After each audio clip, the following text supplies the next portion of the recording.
Hello বন্ধুরা, আমরা যারা বাসাবাড়ি টাইলস করি তারা এই যে গাছের গোড়ে যে জায়গাগুলো করে সুন্দর করে দেখুন এটা কীভাবে টাইলসগুলো কাটিং করে লাগাচ্ছে, কত সুন্দর লাগছে সেগুলো দেখুন।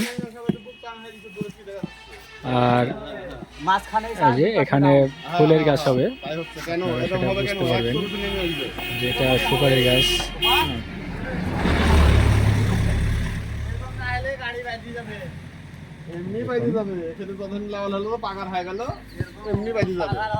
কত সুন্দর করে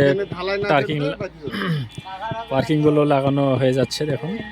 এটা এখন পরিষ্কার করছে, এটা আরো নিচে নামবে, মেন রাস্তার সাথে কাজ চলছে।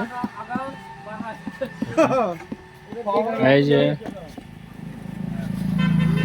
এটা খুব সুন্দর হয়েছে দেখুন, কত সুন্দর করে এটা করলো। সব মিলিয়ে ভালো বন্ধুরা, তো দেখতে থাকুন ভিডিওটি। ধন্যবাদ।